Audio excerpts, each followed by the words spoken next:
So today I'm going to be talking about operations at my 132K a month content agency. So instead of making a boring school presentation, what I decided to do instead is do an image, which is my org chart, and I'm going to break them down. I know it was super valuable last time when Boyan was breaking down his, but what I realized was it's like there's certain things that are like super specific to the content agency model. So like that's what I'll be breaking down today. I'm going to talk about where we hire the team members, how much we pay each one, what are the countries we hire from, how we hire them, which platforms we hire from, freaking everything. And then after that, it'll also be dynamic where I'll go through questions and everyone's bottlenecks. So I'll get started.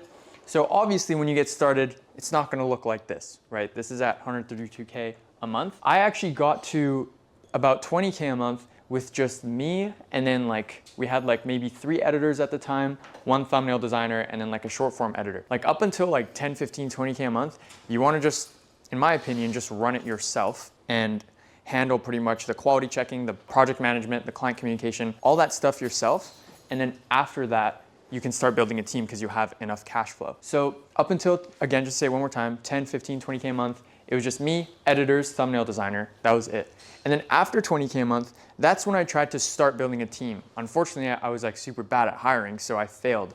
I was trying to hire for like a hybrid, which would have been an operations manager and video quality checker hybrid, which some of you guys also kind of call like a content manager. They're kind of synonyms. But what happened was I was hiring someone for the role who didn't have any experience either with video editing or just like knowing what a good video edit looks like. So what happened was when they would quality check, they would miss like certain mistakes or they would miss editing mistakes. You know, what's super important that I learned is that your video quality checker needs to be from like of English speaking country. It has to be like their first language. You can't have someone from the Philippines or like any third world country do this. You really have to spend money on this role. Not even anything crazy. I'll break down the numbers in a second, and get someone from an English speaking country. Because the last thing you want is like spelling mistakes, slipping through the cracks. Client is paying you like 3.5K a month or whatever, and then they spell some word wrong. You know, it's not a good look. So around 20K a month, that's when you want to make your first big hire. It's up to you what you want to hire first between a copywriter / strategist who writes the video scripts and comes up with the ideas, or an ops manager or a quality checker. So the way you want to decide the order is simply what's taking up the majority of your time. If it's writing video scripts, do that first. If it's managing all the editors and quality checking, you can do that first. So the order that I ended up going with was operations manager and then copywriter and then video quality checker, but literally the order doesn't matter, like any of those first. So 20K a month, I was trying to do a hybrid ops manager and quality checker, but I ended up firing them around 40K a month, and I swapped them for a dedicated ops manager, and then I was doing the checking. And then I had a super mid copywriter that I had to do a lot of like quality checking with. And then around 60K a month, that's when I got the copywriter in place. And then around 70K a month, then I got the quality checker, who was actually the same person as the copywriter. So one thing, if you guys can tell already, is that these roles, like it doesn't necessarily have to be 3 different people. The ops manager, the copywriter, and the quality checker.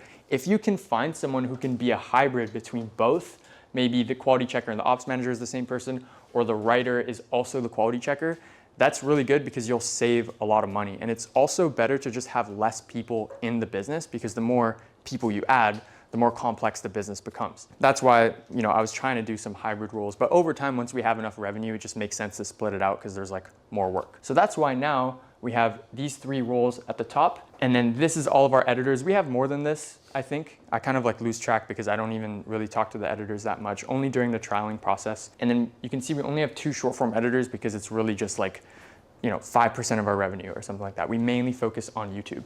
So one key role as well is the lead editor. So in our case, he's also the thumbnail designer. So we're always trying to like combine roles where it makes sense. So the lead editor's job is to train up the video editors. Now, I kind of slightly messed up in a sense that our lead editor, he's still doing a lot of client work and thumbnails at the same time. So up until this point, he hasn't really been able to invest that much time into training up the team. So he's only done stuff kind of when we ask him to, or like to help a specific editor. He'll go in and then he'll tell him like what to do in Premiere Pro, how to do a certain thing, etc., or provide constructive criticism on his editing. He also does our thumbnails, and then this is the whole team structure now. I recently promoted my quality checker to also be a strategist, so they can help with like the YouTube ideation strategy, etc. So cool. I know up until this point, I didn't talk about like where to hire them from, how much to pay, which countries they're from, all that good stuff. I'll get into that in a second. But is there any questions on anything I've said so far? I'll take a quick pause. Yeah, David, what's up? Does your head editor speak also with the clients? Good question. So yes, our lead editor, he is smart enough to be in all of the client channels. You definitely want to be careful which editors, like not every editor can be client facing. So yeah, he's in every client channel. So if ever there's any like specific editing question, he'll sort of answer that, which is kind of rare. And then also he's in there because he's the thumbnail designer. So sometimes he just sees like the client feedback and then he can like do those super quick.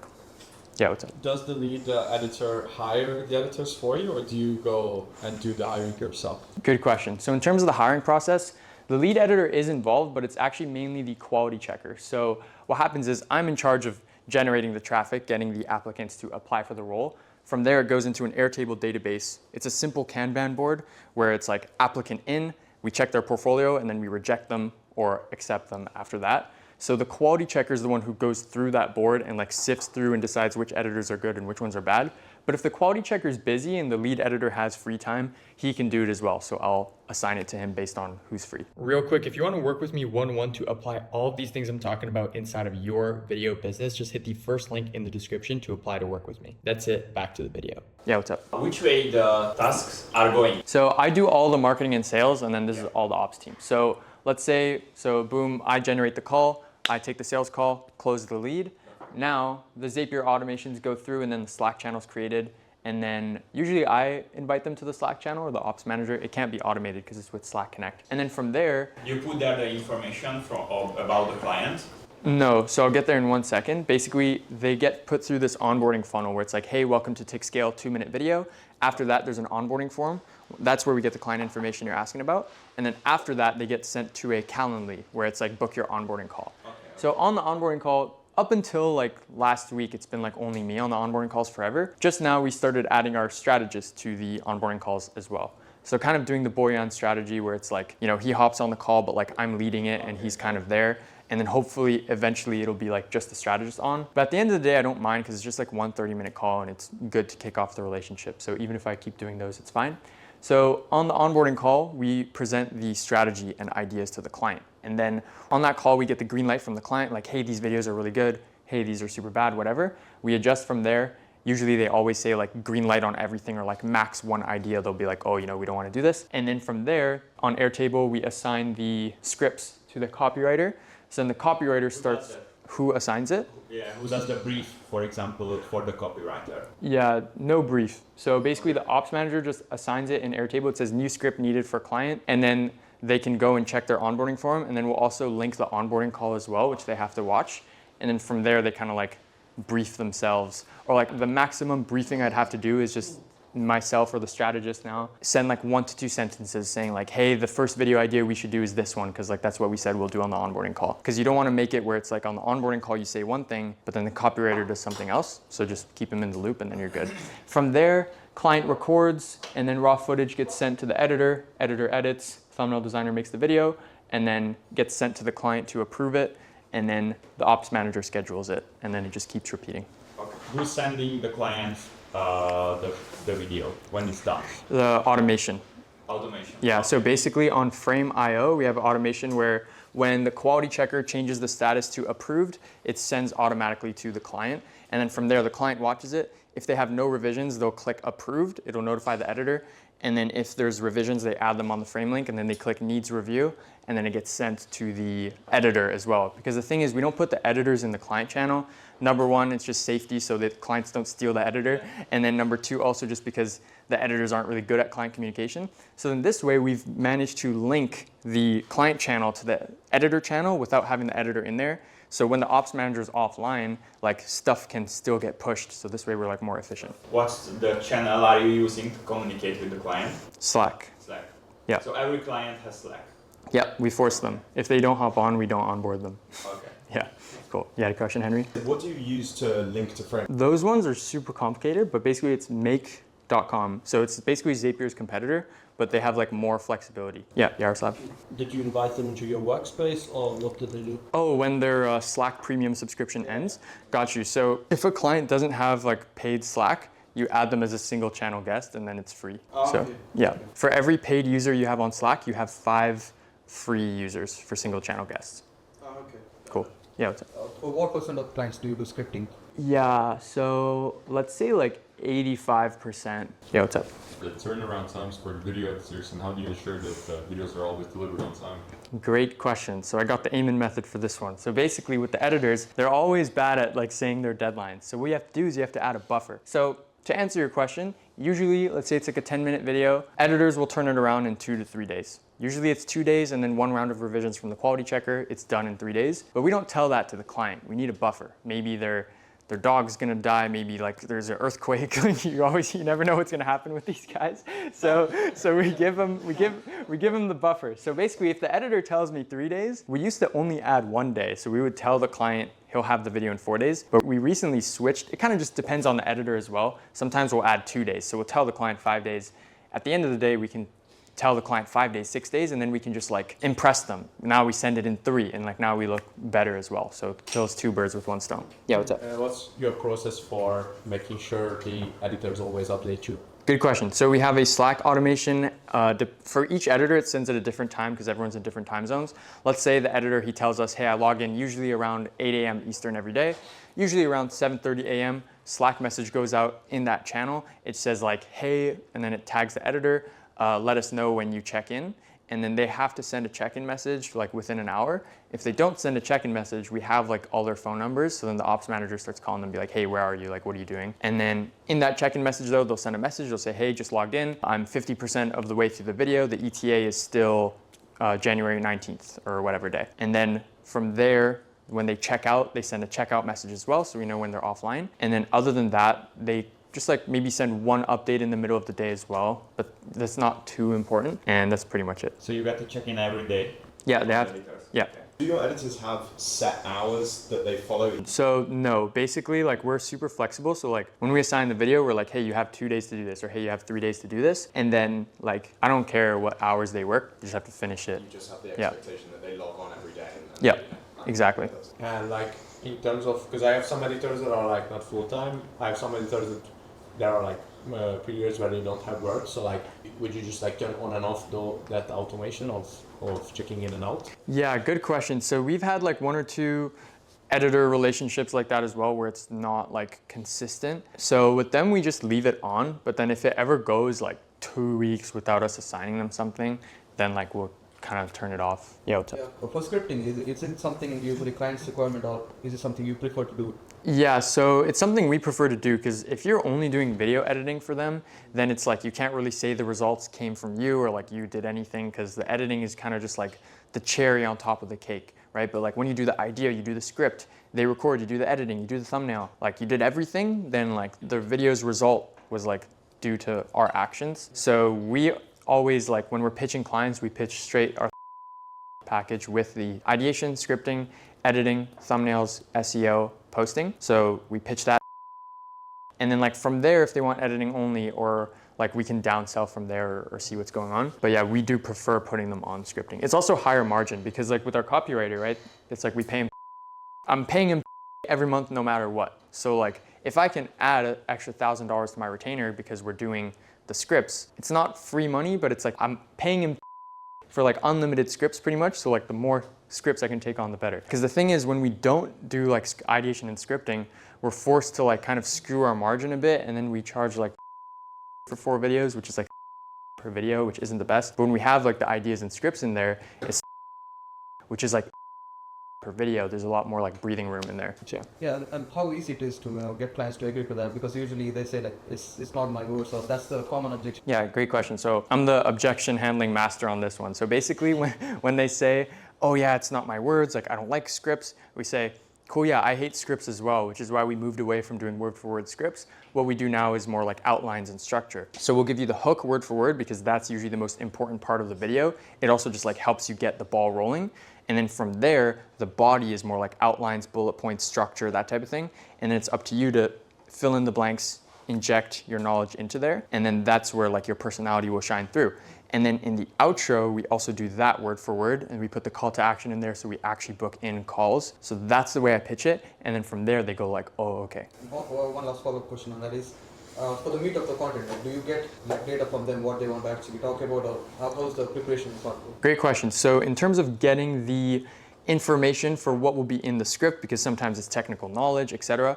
So it depends. We have a lot of industry knowledge. Like we've worked with like every freaking niche under the sun up until this point. So like most of the time we don't actually even need like that much input from the client. We just understand dropshipping. We know the steps to e-com, email marketing, so on and so forth. So we just kind of write, and then like we can ask questions to AI or like look at other competitors on YouTube. But whenever it's like, let's say sometimes we make these 2-hour-long free course videos or these hour-long free course videos, it's a lot more information dense. So what we do is on Slack, we just tell the client, hey, send us a voice message, answer like these 3 questions I have, and then they'll send like they'll yap for like 2-3 minutes or whatever. And then we can just take that transcript and like look at it and then insert those points into the script. Yeah. Do you include that 1 to 2 hour long tutorial into that package? Yep, good question. So we do include it. We just count it as one video. I do pay the editor a bit more for it. So like technically I take like a bigger loss on it.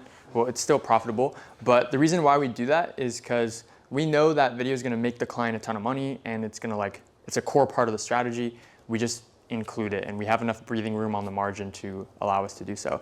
But if it's a one-off project, we'll charge more for it, right? But it's only if it's like in the retainer, one of the 4 videos of the month, you know, we'll do it like as one video.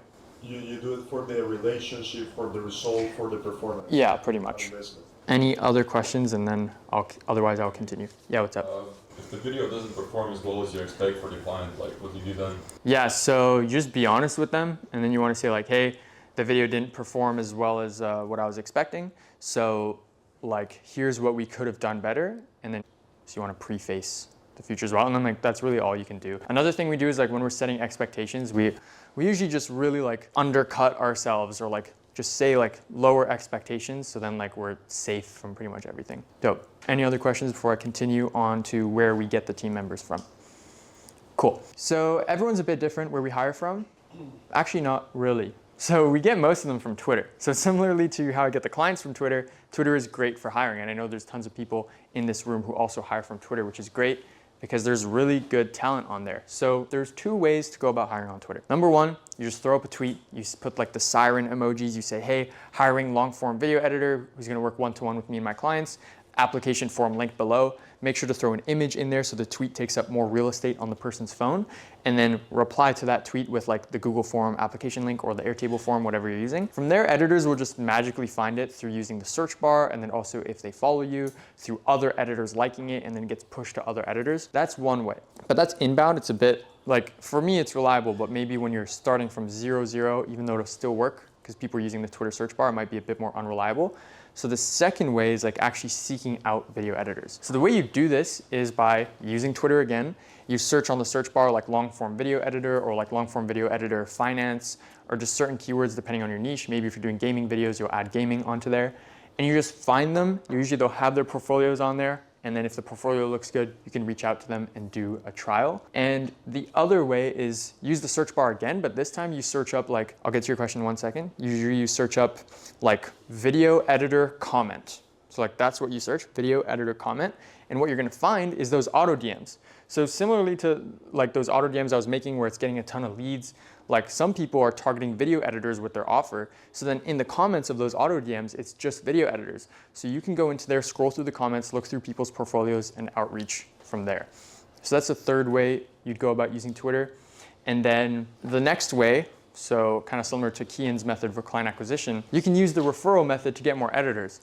Because maybe if you're lucky, one editor will have a huge friend group of other video editors, or maybe they just know people. Usually these editors are in Discord groups with other editors as well. So our lead editor, who's been with us for almost 2 years now, like next month it'll be 2 years, he was referred to me by my first editor who I met on Twitter. So like that one referral led to this team member who's been super, super good.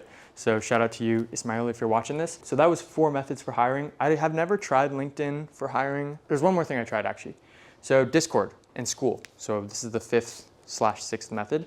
So you can go on School and just search up like video editor. And then from there, you'll just find a ton of like video editing school communities. So just join all of them, post job posts in there. Some of them you might get banned, but it's part of the game. And then next thing is Discords. So what I've noticed is like most YouTubers who post about like video editing, they usually have like a free Discord group. So you can join those, and you could also just ask around, ask your video editors, hey, are you in any Discord groups? And then you can join those Discords, post your job posts in there, and then just ask your network as well if they know any video editors or Discord groups or school groups. And then from there, you should have more than enough video editors. So that's how we go about hiring them and finding them. Any questions on like how to use Twitter, anything like that before I get on to the next point? Oh yeah, sure. Yeah, not a question, but I just wanted to add on Twitter, like what worked well for me is, Yeah. like when I find a good editor, like any editor, basically, I just go on to where it says like who the editor follows, and there's just a bunch of other editors I can go through and see like. That's a really good one.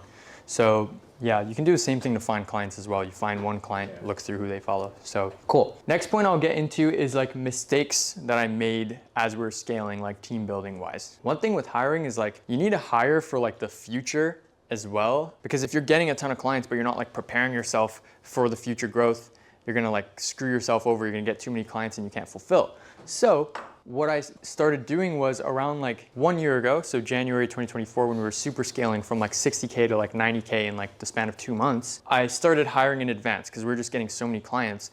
But I hired too much in advance, and then our growth actually plateaued in between like 80 to 90K. And what happened was I had like 2 ops managers who both had like the exact same responsibilities. What happened was the second ops manager, he was super good and we trained him from scratch, but originally my goal was to just hire him for Saturday and Sundays and then keep this one for Monday to Friday because she wants to work 5 days a week. So this way I could have 7-day coverage. But then I decided like, screw it, it's not too much money to like upgrade this person to full-time as well, just have like more hands helping out. But then what happened was there just wasn't enough work for like both of the people to manage in the first place. And I would try and find them stuff to do and it just didn't work. And I just burned a lot of money on like extra salary on that. So that was one mistake I made. And then the next mistake I made is one I talked about earlier, which was the video quality checker and like copywriter as well. You need to make sure they're from like a first world country. So like Canada, USA, UK. I probably wouldn't mess with Australia just because like their time zone is screwed. Same goes with any like team members in like Thailand, Asia, etc. Like our current copywriter is in like Asia. I don't even know which country at this point, but like the time zone is just so screwed up. Like it's even further than Dubai. So now let's see other mistakes I made. So another thing I'll say is like hiring friends. So I'm personally not too much of a fan of like hiring friends. It just kind of like makes the relationship a little bit weird, and then you're paying them and then sometimes things go wrong and you have to tell them. So I would personally avoid that. I think hiring family members is good as long as like they're also like skilled at something, you guys have like complementary skills, etc. And you guys are like super close with them, and like no business stuff will like get in the way of anything. And other than that, I mean, there's definitely more mistakes I've made, but that's pretty much it. In terms of what software or platforms we use to like do payments and tracking and stuff like that, we have a spreadsheet that just tracks like every month, like, hey, January, we pay bi-weekly. So like January 15th, we did payroll. On January 30th, we're gonna do another payroll processing. So we track through Google Sheets. So every 15 days, we have one Slack channel with every editor in it. My ops manager or an automation, sometimes either or, will text and say like, hey, it's payment day, send your payment lists to Aya, who's our ops manager. So they'll just DM Aya, they'll be like, hey, I finished this video, this video, this video, this video, and then like this is how much money is owed. She'll quickly cross-check it with our Airtable, which doesn't take too long, and then she'll add it to a spreadsheet. And then from there, I still have control of like the bank accounts and stuff. So like I'll pay most of the editors through Wise. That's a really good platform. And some of them just send me like a Stripe invoice. Some of them send me like a PayPal invoice, which I pay with my card. I'm always open to paying with card or Wise. Those are good options. And whenever we start our relationship with an editor, we pay them right after they finish the first video, even like the second video, just to build trust. And then we switch them over to bi-weekly, because a lot of editors have been scammed, so they just have like PTSD. So it's good to like just pay them as quickly as possible. And then in terms of in the hiring process, when we hire a new editor, basically when their portfolio checks out, we add them to a Slack channel, and then we tell them like, hey, what's up? We really liked your portfolio. We want to do a trial. And then most of the time they're down to do it for free because they understand if they land us as a client, we're going to pay them like 1,000 plus every month. So they'll do a 1-minute trial. And then if the 1-minute trial looks good, then we'll give them a paid full 10-minute video. Because sometimes these editors are really good at the first minute and then they clickbait you and then the rest of the video is mid. So you want to do a paid one for the whole 10-minute video. And then from there, if that checks out, you bring them on. And then they're still on a bit of a probationary period. You don't really tell them, but like you're watching them, you know, for the first 1 to 2 client videos you give them, make sure they're doing good, give them the easier clients, and then from there you scale them up. Each editor, long form, can take on 2 to 3 clients, meaning they can do 2 to 3 videos per week. So that's very important to keep in mind. For short form content, it really depends on the style. So when I started my short form agency, I could literally put like 10 clients on one short form editor, if like when it was like Hormozy captions type of thing, because they could pump like 10 videos a day because each one would be done in like 30 minutes. You can't really do that anymore unless you're doing basic stuff. So nowadays with like the highly hyper edited stuff, like an editor can do like 1 per day, like comfortably, 2 a day, like if they're like really good and like really fast as well, but 2 a day even is like pushing it nowadays with the style. But you can get them to do 2 a day, like no more than that.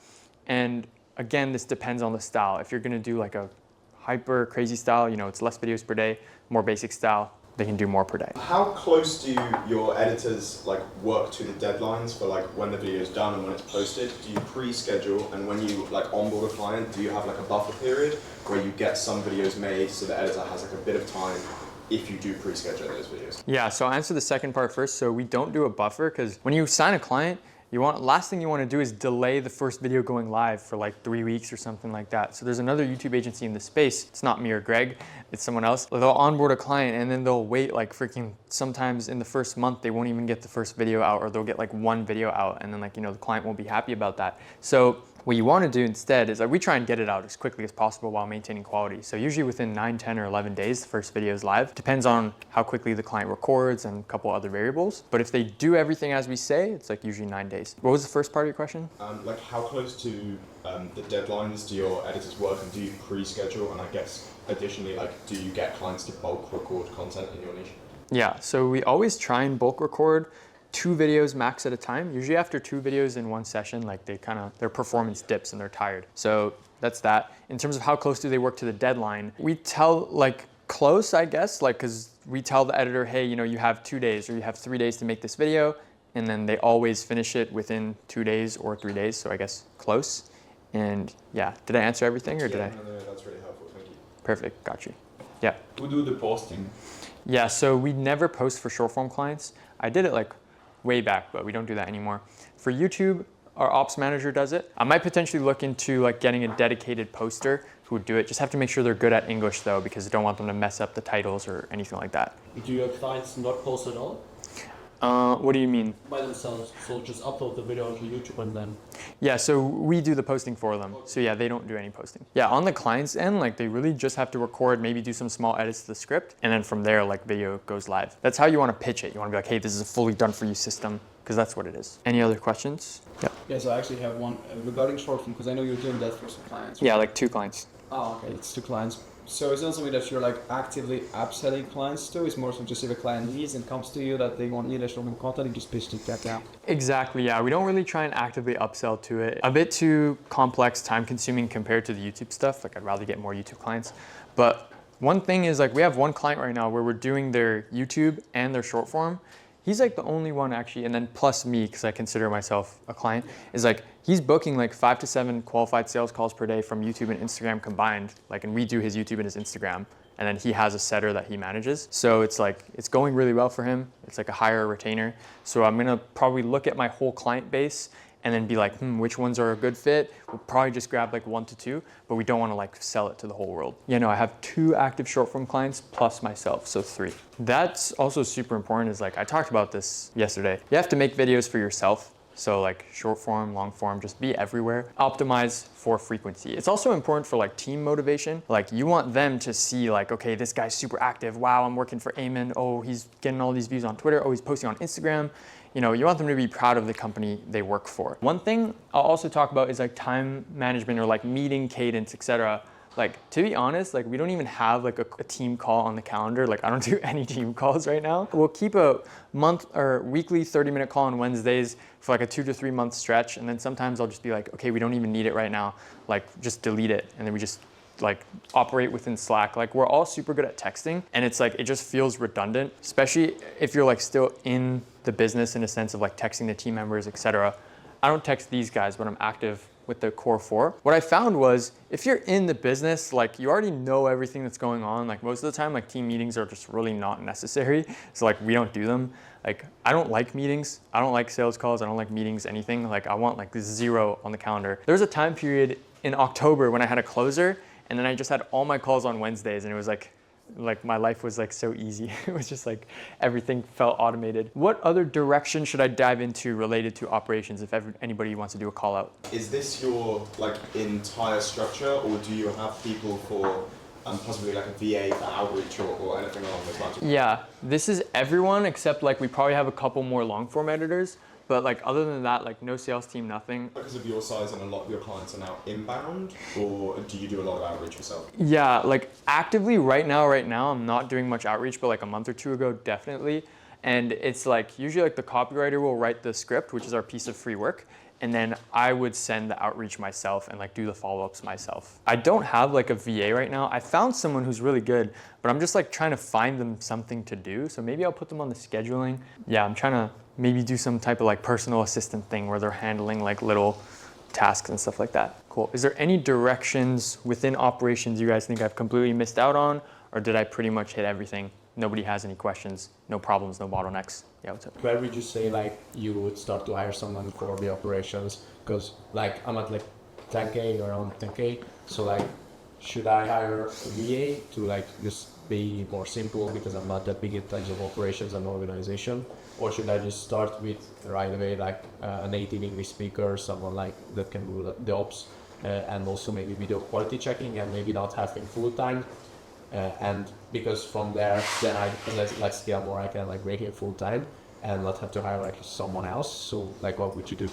Yeah, so for you at 10K a month, like what I would do is try and find like a hybrid person who can do like the ops managing and the quality checking if you find that that's what kind of takes up more of your time. So it kind of goes back to my previous point, what takes up the most time? So I'll ask you that. Is it like the script writing really, or is it like quality checking and managing everything? Because I do 100, like I send free scripts, like definitely script writing, but I wouldn't stop that because like if I were to hire a copywriter, I'll just like double. You would just double. So I would hire, then in that case, I would probably, how much time would it save you if like you didn't have to do this stuff? Like the quality checking, the ops managing? At least an hour a day, I think. An hour a day. Okay, it's not like that much time. So I would go for the writer and then double the output so you have more money coming in. So then this is like taking up more time. Because yeah, we always want to just pump more clients in. I'm kind of like keen in a sense of like, okay, just pump the clients in and then fix it after. Because it's very easy to fix the ops unless like I'm just super talented at it or something. But like just plug in more editors and then like everything kind of just works out. So for you, copywriters next, probably you could get someone for like a month who's good at speaking English and then train them up, double your Dream 100 output, and then from there you have enough cash flow to get this person in, and it'll also start taking up more time because you have more clients. Yeah, and maybe I can get the copywriter into quality checking as well. Right? Yeah, you could. I would just make sure that they have not necessarily video editing experience, but they have the eye for a good edit. So you can run a trial with them, send them a YouTube video, be like, quality check this, and then make sure it has a couple mistakes in there. So yeah, Henry, what's up? I have two questions. One, what was the most influential hire to the business? Bro, the quality checker, like easy, bro. I hate that. When I was like, especially when I was pumping a lot of short form, like there was a point, it was November 2023, like we were pumping like a lot of shorts per day still, even though we were primarily a YouTube agency when we were making 60K a month.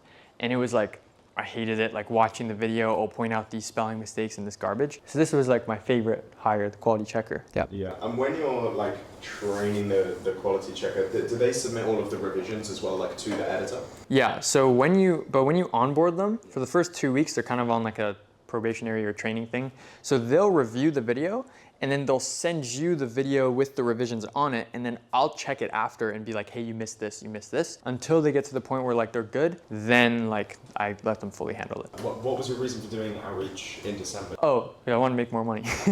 So yeah, that's when we made a lot of money last month. It was definitely like more outreach, more content. So there's a direct correlation between like how much work I'm putting in to the output. Dope. So now again, I'll flip the question back on you guys. Is there any specific direction you want me to talk about, like more about like editors or something like that? Or should I just talk maybe about like how I manage my time? Or I want to make sure this is valuable to you guys in the room. Yeah, I'd be interested to hear about like your personal time management as well. Okay, sure thing. And Juan, same thing? Yeah. What I did for the longest time is I just have a piece of paper where every Sunday night, I would write down like the main things I have to get done this week. Oh, maybe I'm making a new VSL for myself. Oh, I have to schedule all my tweets for the week. And just like the weekly main input goals. So, and then I would cross them out throughout the week. This was very good because you get dopamine from like crossing out the piece of paper.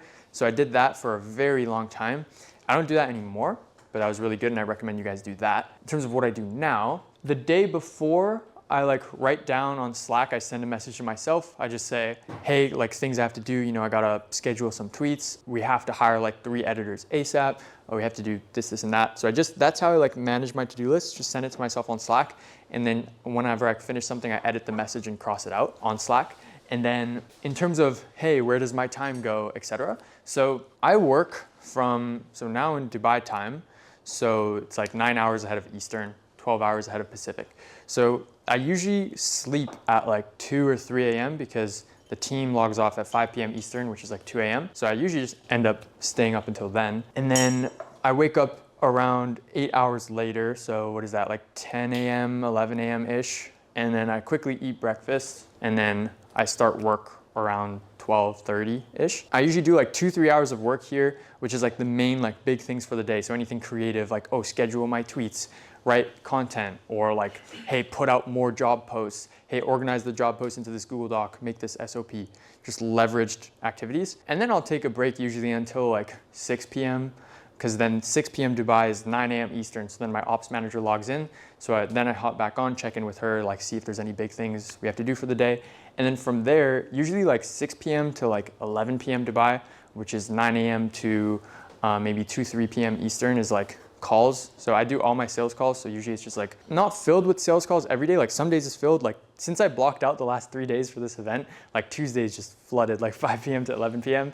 So sometimes it's like that. Sometimes it's a bit less. And then in between each call, I go in, do work, text the team. It's kind of more like busy work in a sense. So yeah, that's how I structure everything. When I was on Eastern time though, I had my Calendly sales call block from 11 a.m. to 2 p.m. Eastern. That was what worked best. In terms of hiring for the main roles, what's your method? Yeah, so hiring for the main roles, always try and like send a message out to your network and see like, hey, I'm looking for this person. Does anyone know anyone? That's like through introductions is a great way to get people. So that's number one. Number two is same thing, post like a tweet and like post on your Instagram, etc. so that you'll get people inbound. And then number three is like referrals from the team.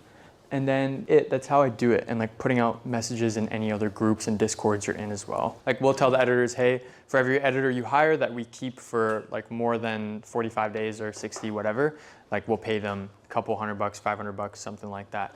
And then, yeah, so that's really good. Yep. Who's talking with the clients like every month about the next video ideas? So for that, it's like the ops manager does most of the comms, but like those high level comms that you're speaking about, she doesn't do those because she doesn't have like the YouTube knowledge per se.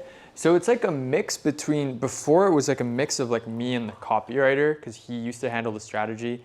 Now it's a mix of me and the strategist who is also the quality checker.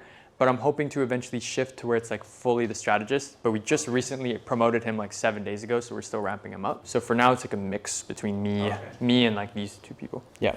Yeah, because right now, before that, I was thinking that I need a manager, but right now I feel like I'm gonna need like a VA who can talk with the clients like about the stuff like this video is going this date, we are like 70% done and stuff like that.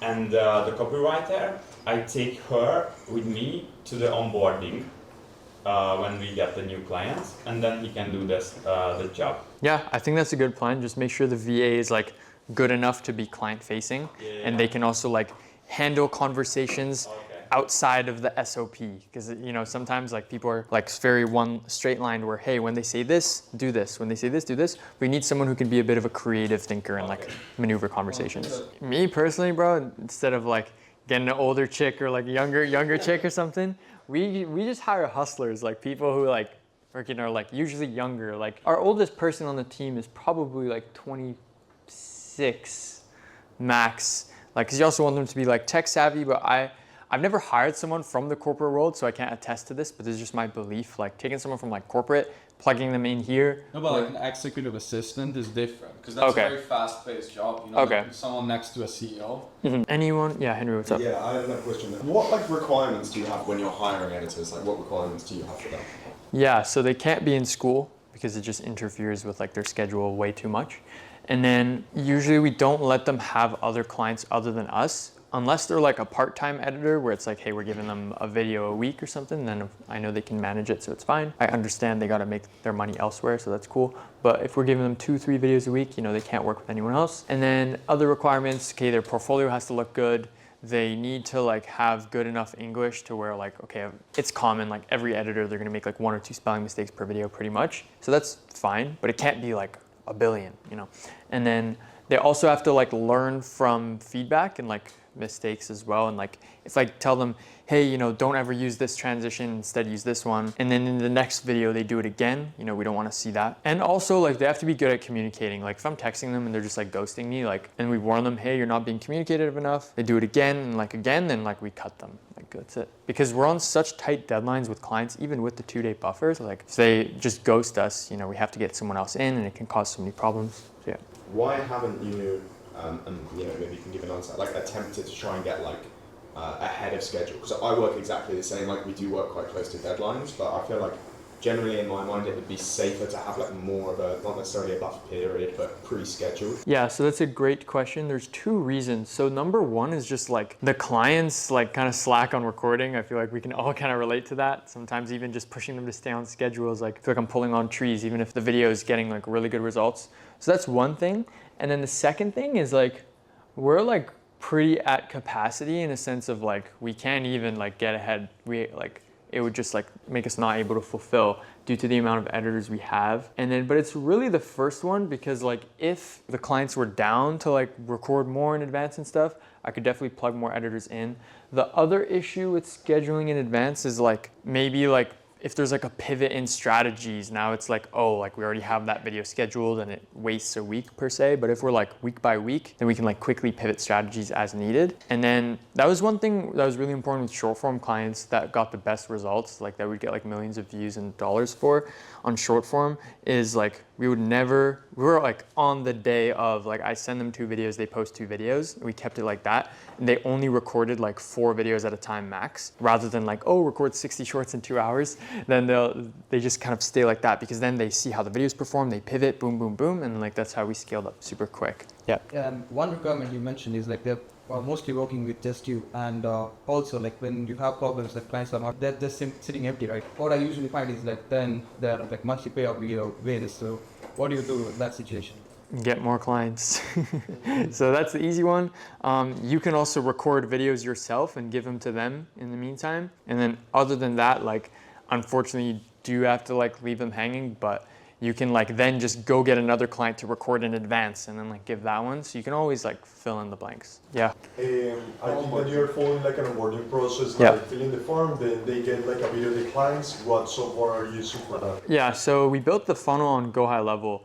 So like I could even show it to you guys if you want. That'd probably be useful. So this is step 1. So basically there's supposed to be a thumbnail that loads in or it auto plays. It's just saying like, hey, welcome to TickScale. 2-minute video hypes them up. And then like, I believe I set expectation. Yeah, I think I set expectations in here as well. And then that's pretty much it. And then I think I give a bit of a background and then I say next steps from here. So they just understand what's going on. Next up, they fill out the onboarding form. So this is just a loom that explains how to fill it properly, because sometimes clients will just put 1-sentence answers. How did you manage to position it in the center? Bro, it was tough, man. I can like send you the link to the funnel template, and then you can, but yeah, me and Aya spent like 2 hours. So this is step 3, is just the Calendly embedded. Is it easier to do this in type form? Yeah, but I don't know. Typeform's so expensive. Unless you want Typeform written everywhere, it's like $50 a month. Yeah, I don't know. I just like it like this. So this just says accept their Slack invite. This one, there's nothing to do on here. I gotta fix this, but it just says, okay, it's just telling them what's gonna be in step 6. So it's kind of a redundant extra step, to be honest. And then here, this is like, okay, give me access to your YouTube channel, add my whole team's emails. And then here's how to set up the screen recording software. And then this is how to take thumbnail pictures. We try and collect these thumbnail pictures as quickly as possible because clients typically slack off on this and it's super annoying. And then here, I just tell them how to upload raw footage to Google Drive. And then here, I tell them how to approve and disapprove videos on frame. So they just click this status button and then they can approve or disapprove. And then step 6 is just a final video saying like some final words, like explaining why YouTube is good, something along those lines. And When then did you shoot this? how did I shoot it? When? This was probably August 2024. And then that's the whole funnel. So then from there, they have their onboarding call booked, not for the next day, but like another day after that. So we have a 1-day buffer to do the ideas from the onboarding form. With Go High Level, are you particularly doing all of these funnels, or you have someone like to do this for you? This one, I had a template from someone and then I used it. Got you. Yeah. And also, so like in one of the steps, you have a lot of people that the clients need to add as managers to the YouTube channel. Any reason for that? It's because it's the team, like they schedule videos, they look at performance, etc. Got you. Haven't you considered perhaps having a, how's it called, like One email? Yeah, YouTube grow at big scale. Yeah, that's a good idea. We used to do that and like maybe we should, but we kind of just don't. I don't know, I never really thought of it, but that's a good idea. Cool, awesome. Thank you guys so much for listening. Thanks. All right, guys, that's it for this video. If you want to apply to work with me one-on-one, it's going to be linked in the description, but also make sure to subscribe because I'm about to drop so much sauce on YouTube. It's actually going to be insane. So that's it. See you guys in the next one. Peace.